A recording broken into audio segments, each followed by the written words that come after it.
It's time for Around the Gridiron with your co-hosts, Marissa Voss and Brock Aaker.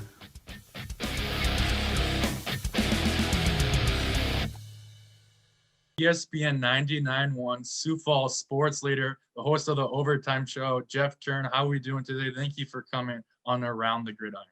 Hey, man, it's a pleasure. Now, I'm wondering, is this like a podcast where I have to be buttoned up because I got the sweatshirt on? I'm sequestered in my basement. My 3 kids are finally sleeping upstairs, and my wife told me to go away. She wanted to go to bed. I said, can I do this next to you? And she said, no, go away. So I don't know if I'm like too laid back or if this is perfectly cool for the atmosphere of this podcast. No, that's totally fine. I got some jerseys back. It's a low-key show. How is it? Your show is obviously radio. How is it being a radio guy?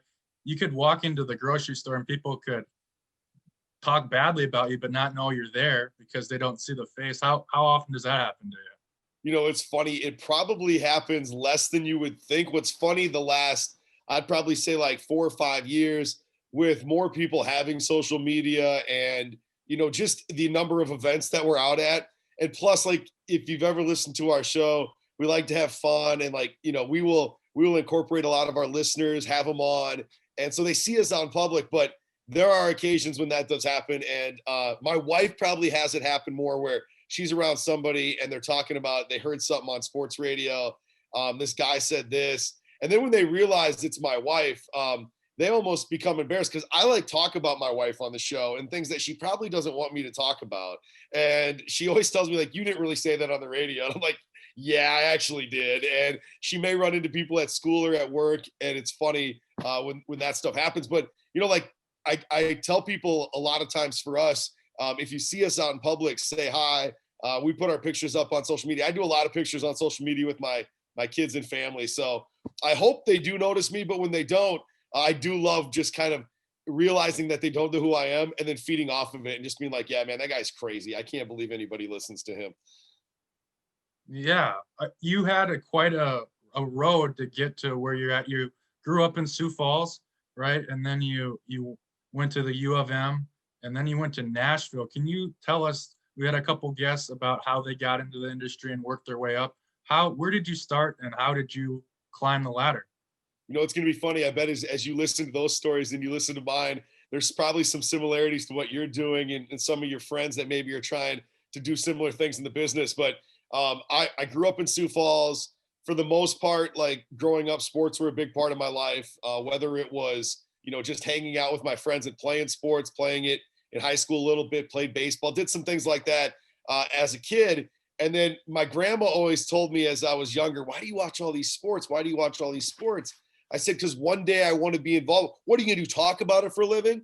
And now my grandma's 93 and she listens to the show every single day, which is awesome. And she laughs about saying that, you know, back in the 90s.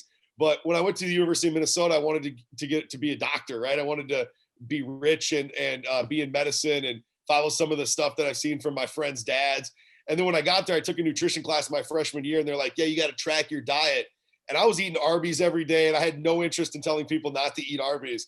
So I bailed that class and then just kind of floated around trying to figure out a major. We get to Nashville. My wife and I moved down there.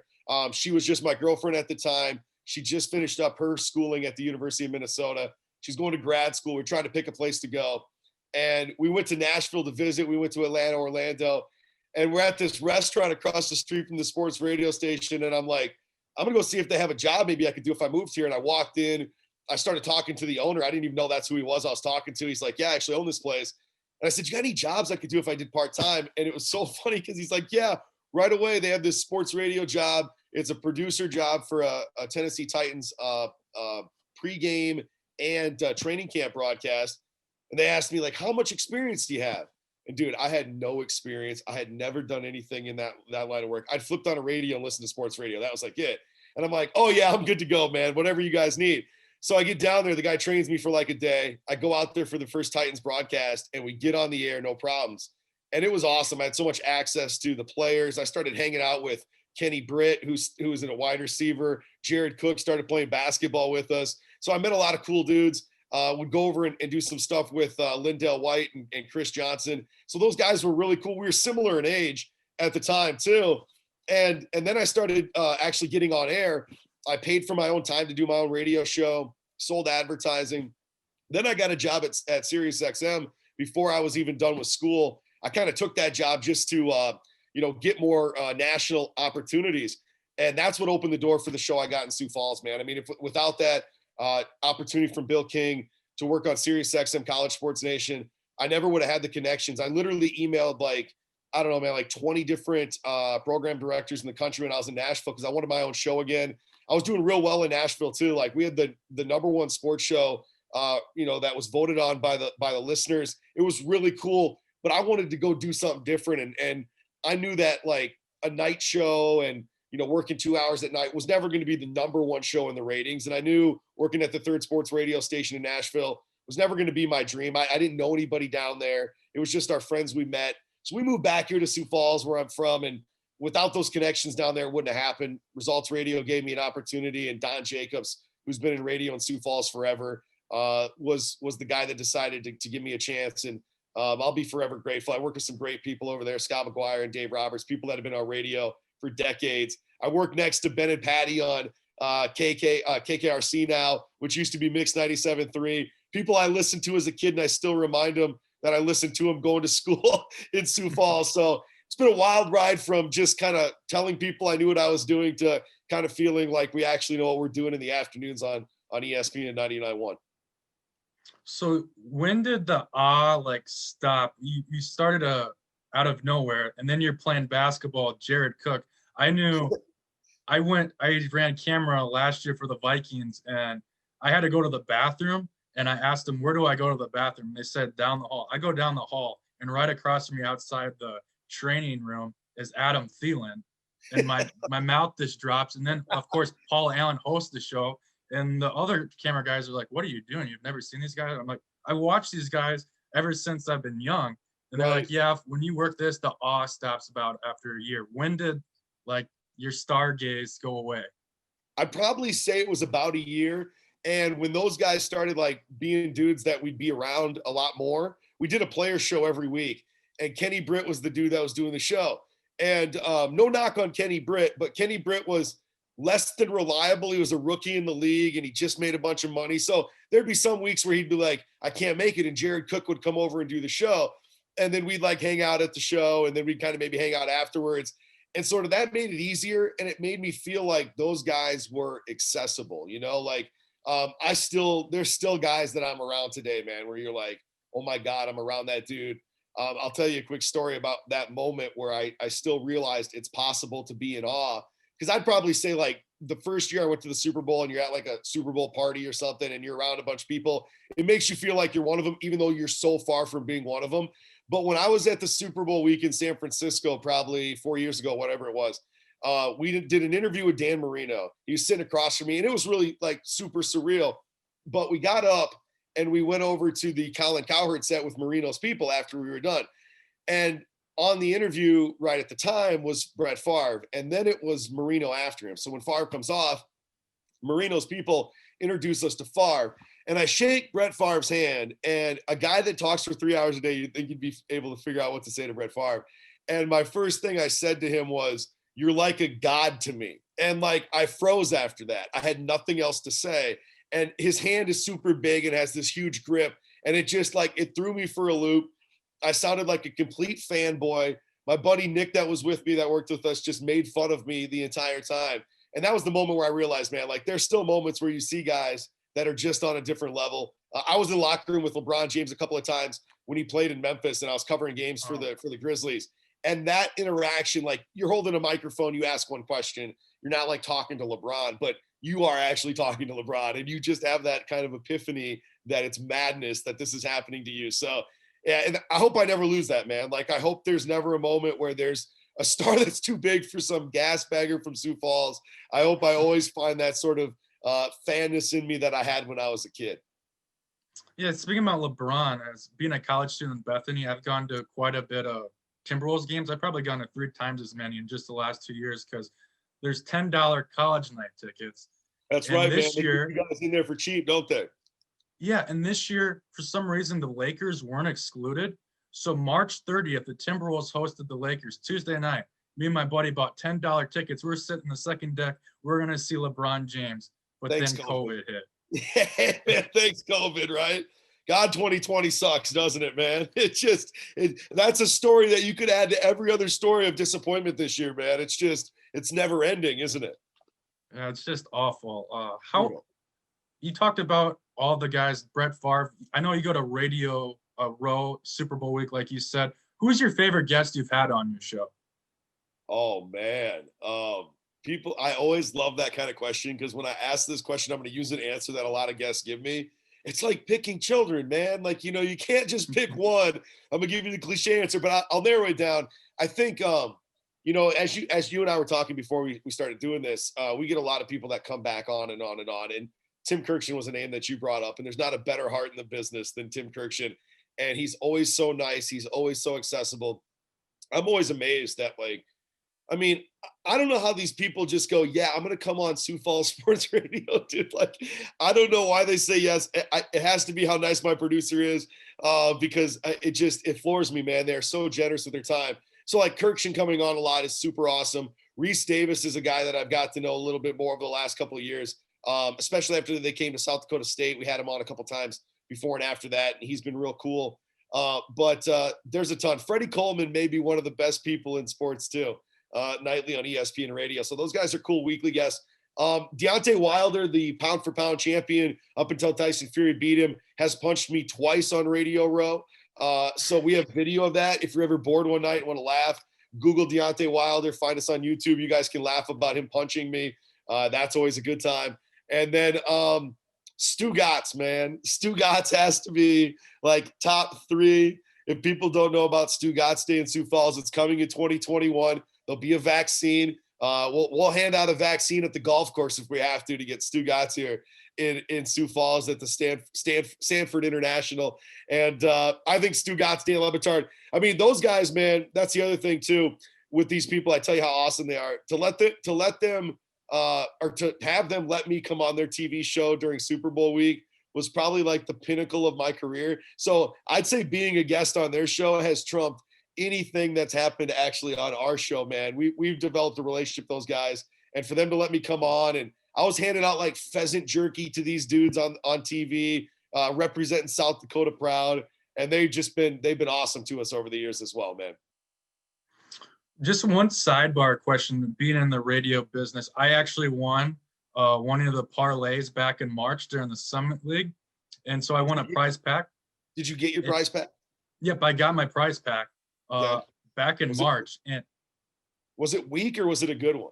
Jerry P puts those together. It was pretty decent. We fed my whole family with Texas Roadhouse one night. Nice. And then Man Salon. I've never been to the Man Salon. With COVID, I've only had my hair cut like twice since March. Yeah. Yesterday, I finally used the Man Salon. That's a Man Salon haircut? That's a Man Salon haircut. That's baller, man. I like that, dude. They did well, didn't they? They did awesome. But the thing that I'm crazy is I go to Great Clips. Going to Man Salon is like you're a king. After they're done cutting, I'm about to get up. And then they say, no, sit back. We're going to put a warm towel on your face and wash your hair. Yeah. I'm like, holy cow. Massage? Yeah. And then the massage, I'm like, I'm a king right here. That's great, man. Do you get the Man Salon treatment then? Do you always go there? Do you have like a coupon every time, or how does that work when you I go to the Man Salon? Yes, I do. Renee is the lady that takes care of me over there. I've gone to plenty of the ladies over there. There's one on the east side, there's one on the west side in Sioux Falls. But they give us like coupons sometimes, like go get haircuts. But I think the ladies like it the most when I do have a coupon, because I pay them like the amount of the haircut in a tip. So like they get a monster tip every time I come in, because I'm not going to just walk into it for free. Those people are awesome over there. The dude Sean that owns it has been a friend of ours forever. But man, the Man Salon's great. My father-in-law like always used to go to like normal places too. And he lives in Red Wing, Minnesota, and he got a haircut at the Man Salon like 4 years ago. And now every time he comes, like he wants to get his haircut in Sioux Falls instead of Red Wing, man. It's great. Yeah, I just had to throw that out there because I was just amazed. Dude, I'm going to send you another Man Salon gift card, man, all right? We're getting you another Man Salon free haircut. Awesome. That'd be amazing. Yes. All right, I have to go now back to football here because it is around the gridiron. All right. I've had I've had a couple fantasy segments here to start the show. How is your fantasy team doing? How many leagues are you in? Oh boy, you got the wrong fantasy guy, man. So I'm in 2 leagues and I am terrible. Hey, actually, let's look. I'll look right now and see where we're at. I haven't set a lineup since week 1. Okay. Um, this is brutal, man. Like I always laugh about fantasy because I don't know. Do you like when you listen to a radio show and they talk fantasy football? I think it's hard to listen to because every team is so unique. And so when they're giving advice, it's like, can I really even actually make that move to get that guy on my team? Or if I have him, like, does it really make sense in my league considering the point system? I get screwed up. All right, so we are 4-6. My my fantasy football team name in this league, I'm actually in 7th place. I haven't set a lineup in 8 weeks. My quarterback's Roethlisberger. I got DJ Chark Jr., Aaron Jones, Noah Fant's my tight end. McCaffrey's been injured all year. That's why I quit like right away. And this league, my team name is AOC +3, and I have a picture of Stormy Daniels as my avatar on this one, man. Like if you guys can see right there, AOC +3. I did this and I haven't changed it like 3 years. Whenever that was a big controversy, I was just messing around. So that team's garbage. My other one's even worse. I only got like 3 wins. I'm terrible. Are you a fantasy guru? I am a little bit of a fantasy guru. Yeah, I am. You need to help me, man. I'm terrible. Yeah, that's what I was gonna say. Maybe we should have a segment, set Jeff Thurn's fantasy lineup each week. Help you out a little bit. You need me. You guys can play my league, man. Like one of them's actually pretty slick. Like we have like some really cool prizes, and it's pretty expensive. And the weekly prizes are actually pretty cool. Like you can win a PlayStation. I won a PlayStation 4 one week, and like this is in the past, a TV and stuff. So I actually get my money back usually from the weekly ones, and then just tank the entire year. I have to have like 3 good weeks, man, and it pays off. So that's how I've done it in the past. But this other one's at work, and they just make fun of me. I donate my $60 every year, and they just crush me. But yeah, man, are you on? Do you do DraftKings and stuff like that? I'm not a daily fantasy guy, and I'm not a dynasty guy. Some people like trade first round picks from 2023. I hear something like, I can't do that. I'm just I don't even all know if I'm gonna be redraft. alive in 2023, man. What are we doing trading fantasy picks for 2023, man? Unbelievable. And you would have to like trust everyone in that type of league. I just focus on redraft leagues. Actually, in 2 of my leagues is kind of more of a touchdown type of league, which I like because it's kind of annoying if you're going against Alvin Kamara and he gets 10 yards like every player reception. Like when you watch the game, you want to cheer against like a touchdown. Like that's something big. Like when you get down. Exactly. So I enjoyed that. But like you listening to fantasy shows when I was like in middle school and high school, I listened to that, but then they just mess with your head because then you're just overthinking. So now I just go with my gut. The funny story about me getting into fantasy, actually, in 2nd grade, back in 2007, Okay. my dad's friend couldn't come to the draft, so I drafted for him. That year, I had the #1 overall pick, and I took LaDainian Tomlinson. Coming back, I took T.O. and then Tom Brady the year he threw 50 touchdowns. That was And then so did you get to keep the team, or was it your dad's friend's team still? we split it. But Okay. that's not the best part. The best part's coming up. Then in the 4th round, I took Randy Moss. He fell because he's from the Raiders. He scored 23 touchdowns that year. And then the 5th round, Adrian Peterson, the rookie year. That might be the greatest draft ever, man. That's pretty impressive. Well, that's what hooked me onto fantasy football. So that's I'm sure it did, man. It's like putting $100 in a slot machine and hitting the jackpot the first time. You're gonna put $100 in slot machines the rest of your life, man. You're hooked on fantasy now. After that, man, you're stuck. Yeah, and I'm a Patriots fan, and people think I'm a bandwagon. Well, that's the story why I'm a Patriots fan. Tom Brady and Randy Moss won me some good money. $150 is not bad for a 2nd grader, and that's how I hopped on the bandwagon. Dude, that's like a millionaire in 2nd grade, man. That's balling. Well, let's go to your team now. You're a Pittsburgh Steelers fan. They're undefeated. How are you feeling right now? I know the tough part is this playoff situation. The #1 seed now is huge because they're the only team that gets a bye. Are you confident in that, or how do you expect the Steelers to go the rest of the season? Yeah, it's going to be interesting what happens with the COVID stuff, man, with that news from the NFL last week that they could potentially, end up having 8 teams on each side. But if they stay at 7, yeah, I think that's huge. I still, we do our weekly power rankings like after week 7 or 8 or something. We start doing them each year. And I still have Kansas City at 1, even though I'm a Steelers fan. And some of that's probably me being cautiously optimistic about my team. But the one hiccup against the Raiders to this point, I didn't think is that big of a blemish. And they get them this week on Sunday Night Football, and the Chiefs are favored by 6.5. I think the Chiefs are a team that will probably end up, having one or 2 losses at the most. And it's tough to go undefeated, man. That's why it doesn't happen. So I don't know that Pittsburgh's going to have anything more than, 14 wins probably when it's all said and done. So that's going to be interesting to watch them in Kansas City go after it. The one thing that I am concerned about Pittsburgh is if they get in the postseason and they don't get those big plays in the red zone, are they going to give up some touchdowns? Because we saw against Baltimore, they went up and down the field on Pittsburgh, but huge plays in the red zone for the Steelers. They're able to get out of that with a win. Even in games like against Dallas, like they let some dude that I can't even remember his name go up and down the field, Gilbert or something, on a team that should have been walloping them by 30. So you watch that. And then last week they beat the Bengals up and down the field after the first quarter, and you kind of saw what a dominant team can be. So Mike Tomlin's a great coach. Ben Roethlisberger looks good. That team's going to be deep into the playoffs, and I'm thinking it's going to be a fun run as a Steelers fan. Probably a lot of disappointment if they don't win the Super Bowl because it's a loaded team. But when you're going up against Mahomes, I don't know that you should ever be disappointed in the AFC anymore if you lose, because that dude is just on a whole nother level. I did. I had some bad predictions. We had predictions on this show going into the year, but I actually picked the Steelers to win the division. And my defensive player of the year, I predicted TJ Watt. So I might deserve a little bit of that credit. Yeah, man, that's good. That's good picks, though. I mean, TJ Watt is a beast. I didn't know that he would be that great. I thought he'd be solid, but when you obviously are going side by side with a brother like that, you're going to be motivated to be great. Well, your family talked about your family. Your kids are named after players. If you have another kid, is it going to be named Watt? No, I can guarantee you it's physically impossible to have another kid. My wife made sure of that when we had our last one. So we are not having any more children. But if we have another animal, my wife tells me I can name it LeBron, because every child we had, I tried to name it LeBron and my wife wouldn't let me. She actually picked Mauer.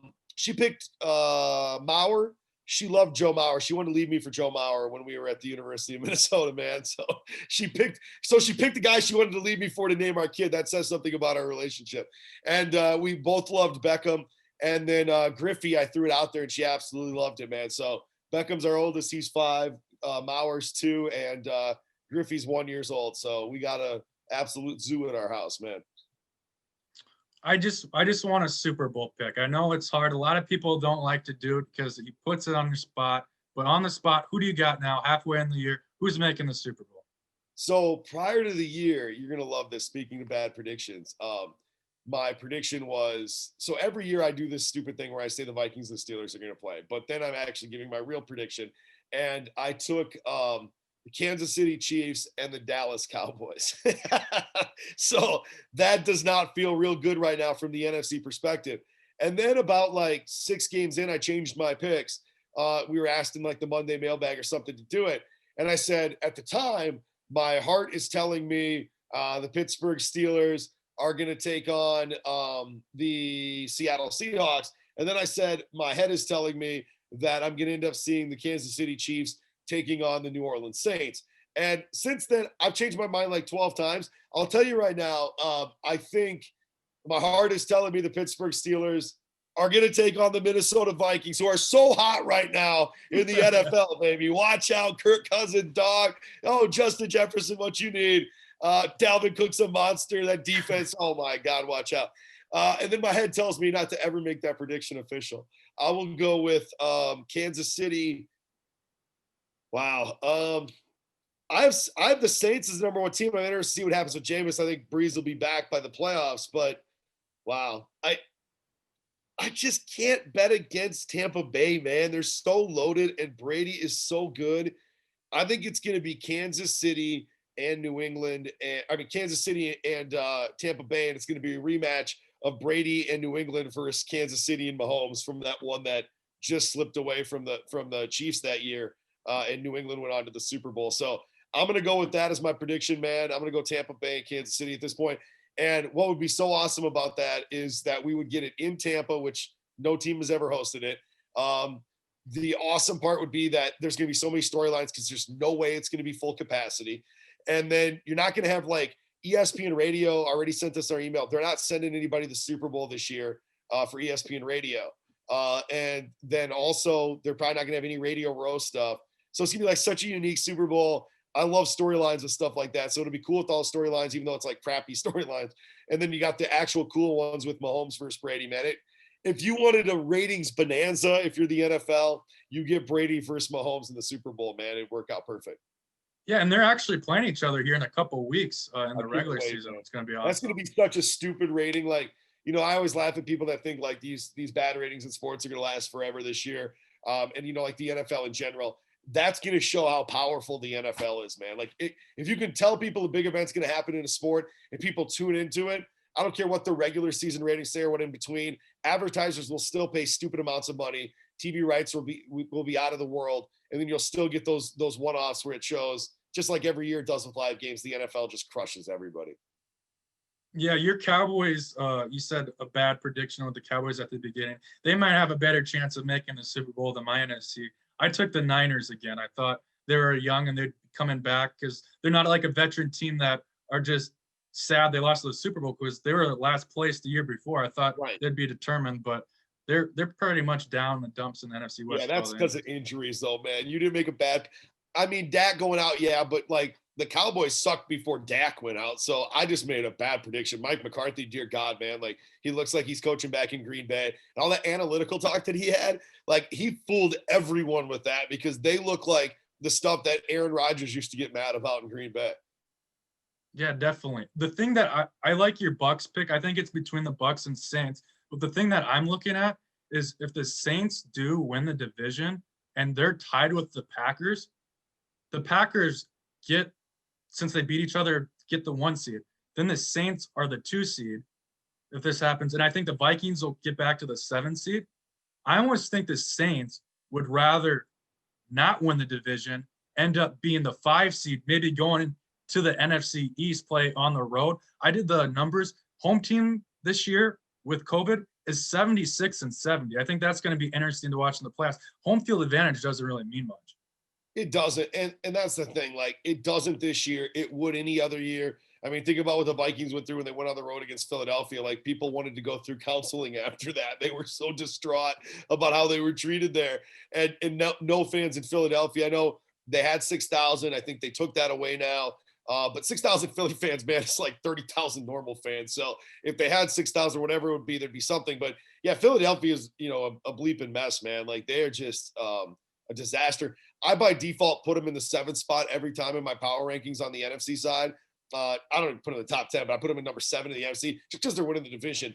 But they are so bad, and it doesn't seem like, I don't care what Doug Peterson says, him and Carson Wentz don't seem to be on the same page. I believe for Carson Wentz to be truly successful and hit his peak, he has to go somewhere else. And that's not because like he's a bad quarterback. The Philly way is not working for him. And it never did, because Nick Foles will always be the guy that delivered the Super Bowl in that city. So that's going to be interesting to watch Philadelphia. But yeah, if you're the Saints, I don't care what they say public. They'd way rather play Philly than Minnesota. I don't care where that game's played. Definitely. I just looked at the time. I think you messaged me this morning how long it's going to be. I said 20 minutes. I think we're at about 30 minutes. Oh, it's cool, just man. Talking football goes by fast. It does, man. No worries, man. It's either that or I go upstairs and my wife yells at me, man. We're cool.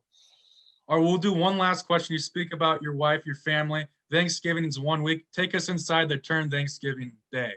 Wow. So normally it's so the last like 7 years we've done it in Sioux Falls. My mom and my stepdad and my grandma live here, and then my cousins would come over.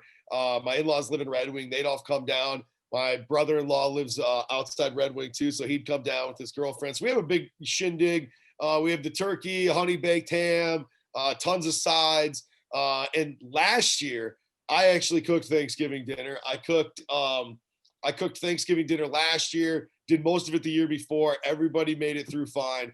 This year with COVID, it's going to be a little different. We all had COVID back in October, so we recovered. My grandma still isn't doing great though. So we did something over at my mom's house, real small, just all of us, a quick little lunch a week ago. So what we're doing this year is we're all going, my wife and I rented a house out in Spearfish. So we're going out to Spearfish, and like we stumbled upon this place. It's like out in the middle of nowhere. It's awesome. We'll have fun with the kids. We're going to have a Perkins Thanksgiving this year. Okay. I called Perkins out there and they cater out. They got stuff for Turkey Day. So I don't have to make a damn thing. I'm going to go out there and get whatever I need to. And we'll stock up and we'll eat some food. And there's no pickup, there's no cleanup, just throw it away when we're done. So it's gonna be like the least high maintenance Christmas. I'd way rather have all the family around, man, but it's gonna be one of those unique ones this year that all of us are probably doing something a little different than we normally do. And ours is gonna be like, I'm not a real outdoorsy guy. Like I prefer 70 inside. I always tell people to put a roof on stadiums. But when you think about what the Black Hills is like in November, it can be hit or miss, man. So we may be like having snowball fights, or I might be hiking through trying to avoid rattlesnakes. I don't know. And whatever the case may be, I will be complaining about it, I'm sure, at some point during the excursion out to the Black Hills, man. That's awesome. Well, again, Jeff, we appreciate you coming on the show. You're welcome anytime, obviously. You made it really easy. I was a little nervous, to be honest with you, talking to you, but you're just chilling. I felt really welcome, even though you're on my show. It was awesome. Hey, dude, Thank you again. Hey, by the way, can we talk Ricky Rubio? Okay, since you're up there in Minnesota. Okay, I can't stand. Okay, Ricky Rubio is like a wonderful human being, and anybody would be lucky to have him in their community. And his situation with his mom passing away was like heartfelt, and every person that has a mom that they love to death would feel the same way. I'm saying all that to say this: the Minnesota Timberwolves were held back for years for Ricky Rubio, and now they're bringing him back because they're trying to become winners. He hasn't won anything. I argued with my guy Dane Moore, who covers the Timberwolves up there today on my show about this, man. And like I got him riled. We've spent 8 minutes on this before we even talked about the #1 overall pick in Anthony Edwards. I start sweating. I'm sweating right now thinking about Ricky Rubio. I was never a Rubio fan. I love Wiggins. I miss him. I wish Wiggins was back. I don't want Rubio back. Sorry I had to vent to you. I just had to let that go before we got off of this thing, man. No, I totally agree with you with Rubio. I never understood the love when they took Rubio over Steph Curry. People still forget that. Like, you're cursed when you do that. Oh, dude, I can't forget about it, and I can't let it go. But he's a wonderful human. I have no ill will towards him, other than the fact that I wish he played on every other team than the Minnesota Timberwolves, because now he's back, and I got to watch this again every single night that they're on TV. So there you have it, man. That's my swan song on your awesome podcast. I appreciate the time, man. And anytime, dude, I'd love to hang out with you and talk football, man. I appreciate it. Yeah, thanks. This is actually our 22nd episode of Around the Gridiron. Still going to be a great episode. I'm not going to be lone wolf today. I will start this episode talking about who I think the shootout of the week will be, which game you can expect the most points in that maybe Vegas doesn't have as the highest over-under total. Then we'll get to our game of Would You Rather. A lot of people like that. I put in a quarterbacks, running backs, receivers, put two players together, and I'll tell you who I would start this week. A lot of people have some questions this week. Week 11, another big week. We're getting close to the fantasy playoffs here. So each week just means more and more and more. I hope you guys are doing well in your leagues. I am my 3 leagues. I'm in first place. I'm in second place. I'm in third place. I'm doing quite well. But it's not done yet, you guys. It doesn't mean anything unless you win in the postseason. But after I go through that, we have the guest that we're really excited about, ESPN 99.1, host of the Overtime Show, Jeff Thurn. If you're from South Dakota, you'd obviously know who Jeff Thurn is. He's on the radio from 3 p.m. to 6 p.m. With the only local sports real show here in South Dakota after 98.1 went more national. So Jeff Thurn's literally the main voice of sports here, sports radio in South Dakota. I knew I grew up listening to him. Like I said, I went to Baltic High School, even though I lived in Sioux Falls. So after I had open gym practice after school, I'd be driving home around 4 p.m., 5 p.m., and 30 minutes I'd listen to the Overtime Show. So I definitely know Jeff Thurn. I'm looking forward to meeting him and interviewing him here on the podcast. We'll get to know him a little bit better, how he climbed the ranks to have his own show that's been very popular here in South Dakota. We'll talk about his Steelers. He's a Pittsburgh Steelers fan here. Only team that's undefeated. So I'm sure he's excited about that. We'll get his take about if he thinks they can take that momentum here in the playoffs and maybe knock off the Chiefs. We'll see. Maybe ask him about his Super Bowl picks here. If he has a Super Bowl teams he thinks. I'm guessing he's going to go with the Steelers, but you never know. I don't know how biased he will be. And then at the end, we'll see what the Jeff Thurn Thanksgiving is. He has a couple boys, a wife, obviously. I'm interested to see how the Thurn Thanksgiving, what they do on their Thursday. I hope you guys have a great Thanksgiving. Our show's every Friday. So after this, we won't hear from me until the day after Thanksgiving. Thanksgiving coming up real fast with COVID and everything. Already a surreal year. And all of a sudden, in South Dakota, at least, there's no snow on the ground right now. It's high was 59 today, and there's Thanksgiving in only a week. It does seem very weird that Thanksgiving's just around the corner. However, let's get back to football here. I told you I'd preview who I think might be the shootout of the week. So I'm not going to just cherry pick Vegas stats, right? The over-under, Vegas thinks the highest scoring game is going to be the Chiefs and Raiders. And I think that game is going to be pretty high scoring, especially when you see that a lot of the Oakland Raiders defense is on the COVID list. So Pat Mahomes is already hard to stop, and now you might have some people missing due to COVID on the defensive end. And the Raiders just put up 40 points in Arrowhead against the Chiefs defense. So I think that's going to be high scoring, but I'm going to pick a game that I think is going to even be more high scoring than that on Sunday. I think the highest scoring game this week, week 11, will be the Titans versus the Ravens. Last year, these two teams met in the AFC divisional round, and the Titans upset the Ravens 28-12, low scoring. However, I think they're totally different type of teams. The Titans defense is not playing as well as they did definitely in the postseason last year. They've given up 27 points in 4 of their last 5 weeks. The only game they didn't give up 27 or more points was against the Chicago Bears, which they gave up 17. And what I think that's equivalent to over 27 points when you give up 17 points to the Chicago Bears. The Chicago Bears on Monday Night Football, they didn't even score a touchdown against the Vikings defense. And the Vikings defense isn't that great. They're playing better lately, but that Bears offense is terrible. That leads me to believe that Baltimore can get on track with their offense. And I think they're going to score at least at 27 or more. And the Ravens defense, Brandon Williams, Calais Campbell, all went down. Their run defense is in shambles. Now, you saw Damian Harris go over 100 yards. They had 8 guys in the box, and they still couldn't stop Damian Harris.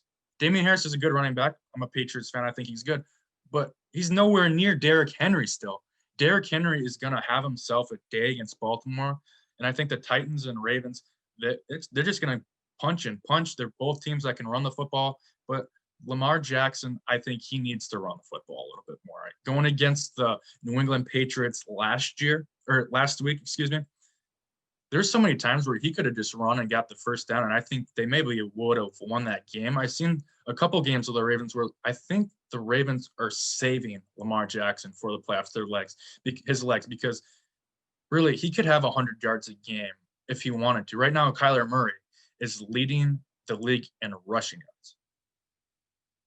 I think Lamar Jackson is still the premier runner as a quarterback. I know Murray's shiftier, but I think Lamar Jackson right now, the Greg Roman's telling him to be a pocket passer as much as he can in the regular season and save those legs for the playoffs. So I think he's going to still be passing the football. But right now, the Ravens, they have 3 losses, right? And there's a lot of teams in the AFC with only 3 losses. You look at the Browns and the Raiders right there. So all of a sudden, the Ravens do need to have a little bit of tempo here going and actually play their offense fully with Lamar and maybe get the run game going. Because a loss here to the Titans, they're at the back end of the wild card. I still think I have the Ravens winning this or getting to the Super Bowl, winning the AFC. I'm still not going to go away from that. But Lamar Jackson definitely needs to start running the football. This game against Tennessee is a big one to get him some momentum. They got the Titans this week, and then the following week against the Pittsburgh Steelers. Those are 2 tough tasks. And then there's schedule is very easy. I think they need to win one of the next two to guarantee them to not get that 7th spot, because you don't want to be the 7th seed in the AFC, even though you make the playoffs. You really don't really have a chance, though, if you're the 7th seed, though, in that first round, because you're going to either play the Pittsburgh Steelers, who haven't lost yet, or Patrick Mahomes and the Kansas City Chiefs. So I think that game against the Titans, the Ravens are going to wake up, have some revenge after losing that game against the Titans in the postseason, and I can see that being a high-scoring game where both teams hit the 30s. So with that in mind, let's move on to Would You Rather. And this is a very interesting question. The first one, we're starting with quarterbacks. Is Justin Herbert or Lamar Jackson has been asked. Justin Herbert's against the New York Jets, one of the worst defenses in the NFL, the worst team in the NFL, or Lamar Jackson against the Tennessee Titans. The Titans haven't been good against quarterbacks and fantasy-wise either. And Justin Herbert going against the Jets, they could get up early and run with Kalen Ballage and Josh Kelly, and all of a sudden the game script doesn't look well for Herbert because the Chargers should have control of that game and shouldn't have to pass or come back and be in negative game scripts like they've had in the past against the Raiders and the Dolphins, because they should handle the Jets. I know Anthony Lynn and the Chargers keep blowing games, but if they lose to the Jets, I think Lynn obviously has to be fired on the spot. He's probably going to be fired by the end of the year. We talked about that, but just because of the game script and what I think in the Titans and Ravens going to be a high-scoring game, Lamar Jackson, I would start him over Justin Herbert. Two good quarterbacks. I think they could both do good this week. But Lamar Jackson, he could be the number one quarterback in fantasy this week, and that would not surprise me. Definitely start Lamar Jackson if you have him. The second question of the QB, would you rather have Aaron Rodgers versus the Indianapolis Colts or Tom Brady versus the Los Angeles Rams? And I think that is another interesting would you rather, as two great quarterbacks. Maybe Tom Brady, the GOAT, everyone talks about. A lot of people think Aaron Rodgers is one of the most talented quarterbacks to ever play in NFL history. He's having one of those Aaron Rodgers years in his prime. I think going against the Colts, though, is going to be a little tough for him because Davante Adams didn't practice today with an ankle injury. So you got to watch that if you have Aaron Rodgers and Tom Brady when you want to make that decision, because if Davante Adams doesn't play, it's a no-brainer. You start Tom Brady. But I still think you start Tom Brady even if Davante Adams plays. I know the Rams have been very good against quarterbacks because they're very good against receivers. However, the Rams haven't really played an offense like the Buccaneers. Who is Jalen Ramsey going to guard? Is he going to guard Mike Evans? Is he going to guard Antonio Brown? I know Bruce Arians said that he wanted Antonio Brown's snaps to go down even from the first start against the Saints. But last week against the Panthers, Antonio Brown was on the field a lot. He had 7 catches, 9 targets. The Rams offense isn't as great as when they had Todd Gurley, Brandon Cooks right away in the Sean McVay era. But they're still an above-average offense that could put up some points against Brady's defense. And I like Tom Brady in Monday Night Football. After almost losing to the Giants, I think Tom Brady is going to play his best football. He's got all the weapons in the world, no matter if Jalen Ramsey guards one of them. So I'm going to pick Tom Brady just because of the weapons factor. And the Colts defense is the number 1 ranked defense in the NFL. So I'm going to go with Tom Brady, the GOAT, over Aaron Rodgers this week. Now moving on to running backs. Todd Gurley, would you rather start Todd Gurley versus the New Orleans Saints, who gives up the least amount of fantasy points to opposing running backs, or Duke Johnson against the Patriots, who've been kind of soft, giving up the run pretty well? Other than this past week, they had Carlton Davis, the nose tackle, come back, and they actually stopped the Ravens pretty good on the ground. It also helped that they had an early lead in that game. The Ravens had to come back and throw the football. And also there was like a whole monsoon in Foxborough a Sunday night. So the conditions maybe played a factor where the Patriots' run defense was a little bit better than they usually are. However, I think I'm going to still go with Todd Gurley. I know he's going against the defense that's given up the least amount of points to fantasy running backs. But you got to go. I always look at upside. Duke Johnson against the Patriots Duke Johnson last week against the Browns, he only had 55 yards rushing against the Browns. Todd Gurley, I can see him only getting like 40 yards rushing, but he has 9 rushing touchdowns this year. That's the top 5 in the NFL. He scored in 7 of 9 games. The touchdown upside is too much for me to take a guy like Duke Johnson. Gurley could get 13 carries, 30 yards, and 2 touchdowns. I can't see Duke Johnson getting 2 touchdowns. And I feel like Duke Johnson maybe could get like his average, maybe like 60 yards, and Gurley might only get 40 yards. Still, that's only like 2 points. And Gurley's touchdown upside obviously is greater, higher ceiling to Duke Johnson. So I'm going to actually take Todd Gurley, even though some fantasy experts might tell you differently because they only look at the matchup, right? But if you look at, they're going to say, oh, the Saints could have a big lead and the Falcons will have to play from behind, so Gurley's not going to be great. We'll go back to Monday Night Football where the Packers just trounced the Atlanta Falcons. Yet the Falcons had 2 rushing touchdowns with Todd Gurley when they're trailing so much. They still put him in and run the football when they're down by like 20. When I saw that, that made me kind of fall in love with Todd Gurley, that he's a must start the rest of the year because even when they're down, they still run in touchdowns. And Todd Gurley can't help himself running in touchdowns. You saw that against the Detroit Lions when he should have went down.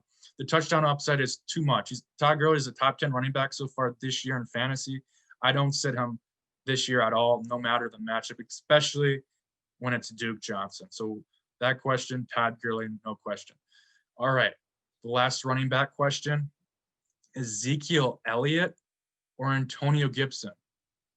Who would have thought that would be a question going into this year? Who you would start, Ezekiel Elliott or Antonio Gibson? Zeke's going against Minnesota. Their run defense has actually clamped down pretty good since giving up scores to Aaron Jones. I know Jonathan Taylor's one really good game this year is against the Vikings, and everyone thought Jonathan Taylor was going to be a great running back, fantasy running back the rest of the year. It hasn't happened. So right away, the Vikings' run defense wasn't great. But over the past couple of weeks, they've been pretty stout. And Cincinnati, on the other hand, their defense is still not good altogether. And Antonio Gibson is coming off a game with 2 touchdowns against the Lions. However, I'm still not going to start Antonio Gibson over Ezekiel Elliott because honestly, the Bengals, Joe Burrow is a good quarterback. They're a good football team. And the game script could lead the Bengals to have a lead in this game. And unlike the Falcons, where you can still feel like Gurley will be in there to get a touchdown even when they're trailing, J.D. McKissick is a pain in Antonio Gibson's side. And if they get behind, you could see a lot of J.D. McKissick. And the Cowboys, coming off a bye, Mike McCarthy, obviously from the Packers, doesn't like Minnesota. I think this game could be close, actually. I think the Vikings still win this game, but I think Zeke gets it going here against the Vikings. I think he definitely has a better chance at getting the end zone and getting 70, 80 yards rushing. So I would not sit Ezekiel Elliott this week if you have him. I would still start and trust him. Remember, Andy Dalton's coming back this week. So you got Ben DiNucci or Garrett Gilbert, right? They actually have an NFL quarterback starting. I'm not saying Dalton's good, but he's definitely better and helps Zeke more than the other 2 quarterbacks that were started the last 2 weeks before the Cowboys went into their bye week.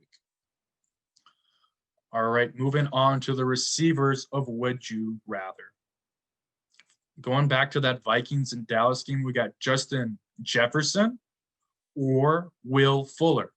Justin Jefferson's going against the Dallas defense that is one of the worst in the league. Greg Nolan's just been awful. I'm surprised McCarthy has yet to fire him. But that defense is awful. The New England Patriots is who Will Fuller is going against. The Patriots gave up 2 touchdowns and over 100 yards to Perriman on Monday Night Football. I just kind of thought maybe Hollywood Brown last week maybe could do good after watching their secondary and J.C. Jackson struggle against Rashad Perriman, but they did a good job at taking away Hollywood Brown. Willie Snead did have a nice game, but the thing is about Will Fuller, the Patriots take out your number 1 option. There's no more DeAndre Hopkins and Houston. The number 1 receiver for Houston is Will Fuller. I think Bill Belichick is going to take away Will Fuller. when you go back to the trade deadline, Deshaun Watson said he would be really, really upset if Will Fuller got traded. It is obvious Will Fuller is Deshaun Watson's number one target. I think they put J.C. Jackson, maybe Devin McCourty on top of him to make sure that he doesn't get that deep ball like he did against the Jaguars and what Will Fuller is known for. So I think the Patriots could take him out of the game because he's the number one weapon. Therefore, I'm going to go with the number 2 ranked wide receiver by Pro Football Focus against a terrible Dallas secondary. Give me Justin Jefferson over Will Fuller this week. And then a bottom kind of a barrel question where these receivers are struggling here after this past week. Travis Fulgham, only 1 catch for 5 yards this past week against the New York Giants. He's going against Cleveland. I've been asked to start Travis Fulgham or Hollywood Brown against Tennessee. Hollywood Brown only 2 catches last week. He's still not happy with Lamar Jackson. He wants the football. But the Ravens continue to be one of the worst passing units in the NFL. However, like I said, I think the shootout of the week is going to be the Titans and Ravens. The Titans secondary is not good. They just gave up over 100 yards to Michael Pittman Jr., over 300 yards passing to Phillip Rivers on Thursday night at home. Like I said, this is a get-right spot for Lamar Jackson, and I think this is a get-right spot for Hollywood Brown. Given the 2 options, Travis Fulgham or Hollywood Brown, I'm going to trust Lamar Jackson over Carson Wentz, who's obviously struggling immensely this year. Give me Hollywood Brown over Travis Fulgham. All right, the last position of would you rather, the tight end position. These are 2 pretty good options here. Jared Cook of the Tennessee Titans, who play the Jared Cook of the New Orleans Saints going against the Atlanta Falcons, or Jonnu Smith of the Tennessee Titans going against the Baltimore Ravens. Jonnu Smith's been a top 5 fantasy tight end, even with the injury. He had a rushing touchdown last week on Thursday Night Football. He's going against the Ravens, who's in the middle of the pack against tight ends in fantasy this year. Jared Cook going against the Falcons, who give up the most fantasy points to opposing tight ends. However, Jared Cook's been eliminated on a lot of these games. Sean Payton this year hasn't made it a priority to get Jared Cook involved like he kind of did last year. You add that with Jameis Winston and at quarterback, I just don't trust that chemistry right away. Since Jonnu Smith's been such a force this year in general, he's got the most touchdowns by a tight end this year. I'm going to stick with Jonnu Smith again, going back to the shootout of the week of the Titans-Ravens. I think the Titans can score some points against that Ravens defense that has been hampered by some injuries here. And I think Jonnu Smith is the right call if you have that situation. I'd start Jonnu Smith this week. And then last, would you rather Noah Fant against the Dolphins or Eric Ebron against the Jaguars? Again, 2 tight ends, not as good as Cook or Smith. But for some of you that have lower-end tight ends and you need to make this call, Drew Lock's been hurt. And even when he's played, he's been very inconsistent. Noah Fant, he just played the Falcons 2 weeks ago, who was giving up the most amount of fantasy points to tight ends. And he didn't do anything. He didn't do anything last week in a game where the game script was positive against the Raiders. He didn't do anything. I just don't trust Noah Fant anymore as a fantasy football tight end starting week in and week out. Eric Ebron against the Jaguars, who's a bottom 10 defense against tight ends, good matchup. He just has more upside. I know there's a lot of mouths to feed with Chase Claypool, Deontay Johnson, Juju Smith-Schuster. But just because of the upside with Eric Ebron, I'm going to stick with Ebron. He scored a touchdown 2 of the last 3 weeks. Give me Eric Ebron over Noah Fant this week. And your last question of would you rather? All right. Moving on to my streamers. My streamers for week 11. We're getting close to the interview with Jeff Thurn. Everyone hold their horses. I know everyone's excited here. Well, I'll get you my week 11 streamers followed by my lock and upset, and then we'll get you to the interview with Jeff Thurn. All right, so the streamer this week, I had Teddy Bridgewater originally as my streamer of the week. He's owned in less than 50% of leagues, going against the Lions, who just gave up 300 yards to Alex Smith. However, Bridgewater is about 50-50 if he's even going to play this week, which makes me turn away from him. So I got a different quarterback that you can stream that's available in over 60% of leagues on Yahoo and over 50% of leagues on NFL.com, and that's Derek Carr.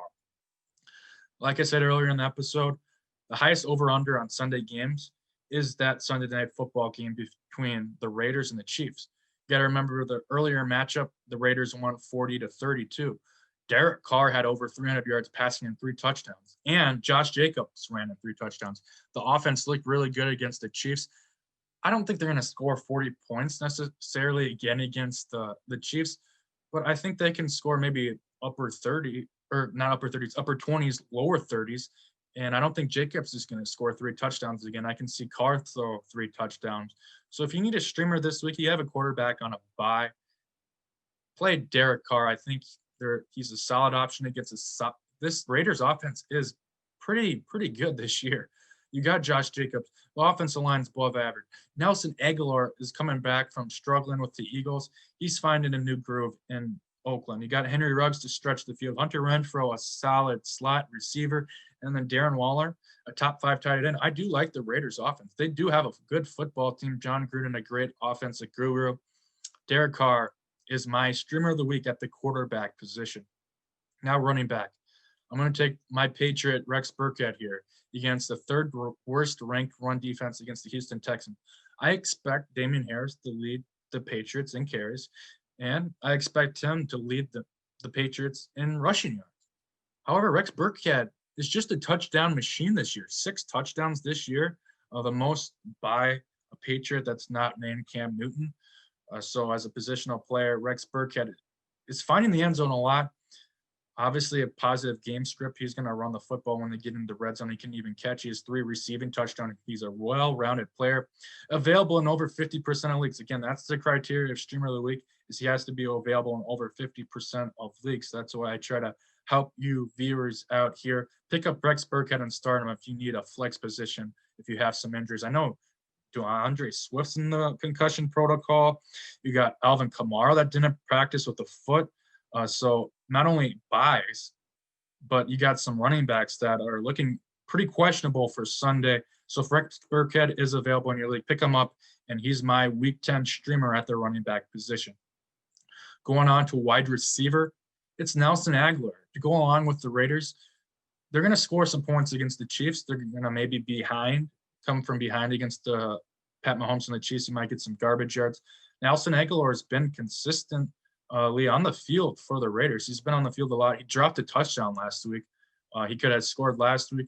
Earlier this year against the Chiefs, and the first time he had 67 yards receiving and a touchdown. So I like that connection. He's available in over 50% of leagues. Again, if you need a flex, I think Aguilar sees a lot of opportunity in what could be a shootout and maybe some garbage time for the Oakland Raiders. And last but not least, the tight end position, the streamer of the week at the tight end position I have is Logan Thomas of the Washington Redskins. They're going against the Cincinnati Bengals, who struggle against the tight end position. And plus, Alex Smith's the starting quarterback, you got to remember, for the Washington Redskins. And Alex Smith, you know him from San Francisco, throwing it to Vernon Davis. You know him from Kansas City Chiefs, throwing it to Travis Kelce. Alex Smith loves his tight ends. So Logan Thomas coming off a 4-catch, 66-yard week against the Lions in another good matchup. I expect him to get around 70 yards receiving and a possible touchdown, which makes for a great tight end in a year where tight end is a very scarce position in the fantasy football world. So that's my Week 11 streamers of the week. I'll do my lock and upset quick because I have been kind of struggling with my picks this week. I'm going to go easy with the lock. The Chargers over the Jets. The Jets just gave up and tanked against the Patriots after looking like they're going to beat my Patriots. I think they are all in on Trevor Lawrence. So give me the Chargers as a lock this week. And the upset, I'm going to pick the Atlanta Falcons against the New Orleans Saints. I still think the Saints can do good and be a wild card team and still make the Super Bowl when they get Drew Brees back. But with no Drew Brees this week, the Falcons went in New Orleans last year and beat the New Orleans Saints. I think they can do it 2 years in a row. Coming off a bye, give me the Atlanta Falcons as my episode of the week. That's it for Around the Gridiron. Again, come back each Friday morning and listen more about fantasy and all things NFL.